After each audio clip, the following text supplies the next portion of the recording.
With a motion moved by Stuart Nash, and say the motion to amend the question that the bill will be read a third time is not in order and is ruled out as it is inconsistent with the decision of the House to accord urgency to the passing of the bill.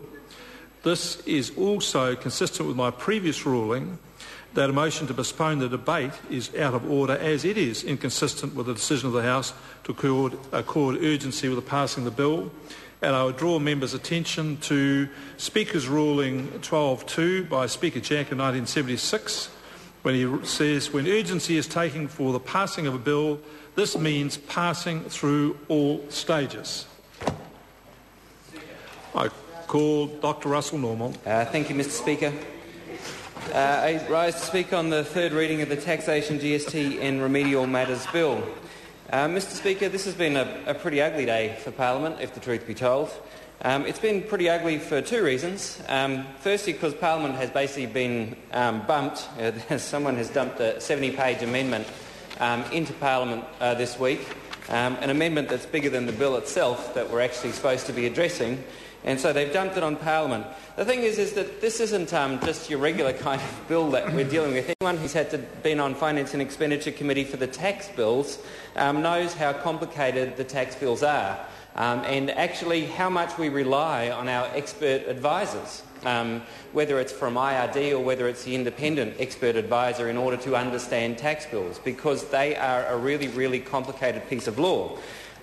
People probably don't know that generally it is the PCO that writes law, but the tax office has its own ability to write law, because tax law is so complicated that they have to have people in the IRD who can write tax law. Now, the problem for Parliament is that we're supposed to be voting on this giant amendment, and the truth is there's probably hardly anyone in Parliament who understands it. We've got a rough idea, maybe, about what it means, but given that we've only just got this 70-page amendment, I doubt that there's anyone in the government side who actually understands what's in this amendment, because they've just had it dumped on them. And I think it's fair enough to say that most people in this House would struggle to understand, in the very short time that we've had this amendment, what it actually does. So Parliament's being asked to vote on a very complicated piece of law that it has only just received, and it really has very little opportunity to understand. And that's where we are today. So that has resulted, of course, in Labor stringing the debate out no end, and those who have been listening, and goodness knows why you could bear it, have Labor strung it out in order as a protest, essentially, against the process. And I think it's been pretty ugly, but I totally understand why the Labor Party has done that. It is a terrible abusive process on this bill that the government has done this. And I think of all the times when National were in opposition and they complained about process, this is a disgraceful process for making law in our country. I think it is actually shocking that we are sitting here. It's 8:30 on a Friday night. We're sitting in this House dealing with this piece of law that almost nobody in this room understands, and yet a majority are about to vote in favour of it, even though they have no idea really what the bill will do, because they've never seen it before. It just got dumped on them just now. In some ways, of course, it reminds me of making trade deals. Trade deals are a little bit like this as well. When they negotiate trade deals, they basically dump it on the public of New Zealand, and the supposedly elected Democrats have to rubber stamp trade deals before they ever have any idea about what they mean. It seems that the governing parties have learnt something from trade deal negotiations and now have applied it to tax law. The other thing is that apparently the big accounting firms have been consulted about this piece of tax law. The public's representatives haven't been consulted about this piece of tax law, so that the people of New Zealand haven't. But the National Party's favoured friends, perhaps Chapman Tripp, perhaps some of the other big accounting firms, have been consulted about this piece. My apologies, Mr Gilmore. So some of the big accounting firms like Deloitte have been consulted about this, and possibly Chapman Tripp has been consulted as well. The law firms probably have been in there as well.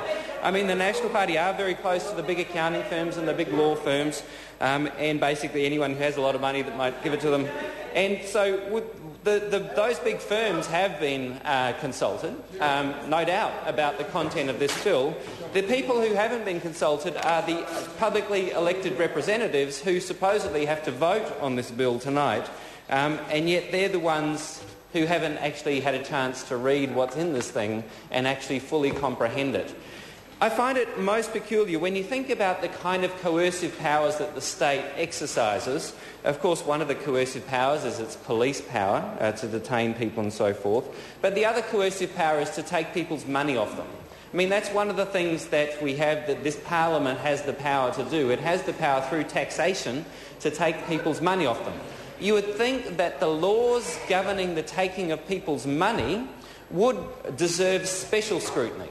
You think even from the right side of politics, if you were on the right side of politics, you would think that the process of taking people's money off them through taxation, a highly coercive process, if you don't give over the money you get thrown in jail, you'd think the process of taking people's money from them through taxation would be especially deserving of close attention.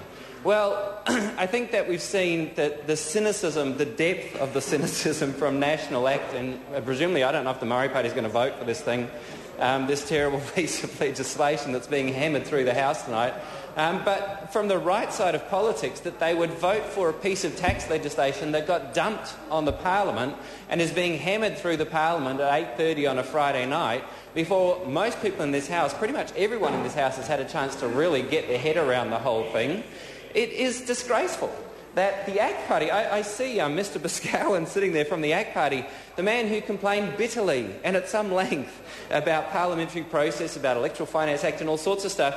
Presumably he is going to vote tonight. He's going to vote tonight to take people's money off them through tax law, through a change to the tax law that will be taking people's money, coercively taking people's money off them, for a bill that he himself will have hardly understood or had a chance to read because it's just been dumped on the Parliament. How on earth is this good democratic process? It cannot be proper process for this Parliament to agree to vote for this bill tonight when almost nobody in the room understands what it means. Very few people have had a proper chance to... the Minister Paula Bennett claims she knows what it means. And very few people have had a chance to actually have a good look at this legislation because it got dumped on the House. So, Mr Speaker, the Green Party won't be voting for this bill. Had we had a chance to look at it further, maybe we would have, but it's being hammered through the House. I'd also say the Select Committee process, one of the great things about MMP is that the Select Committee process became a much better process than it used to be. And that was one of the advantages of the Select Committee process. The Select Committee have gone nowhere near the substantial contents of this bill because they weren't allowed to look at it. It was kept secret by the government.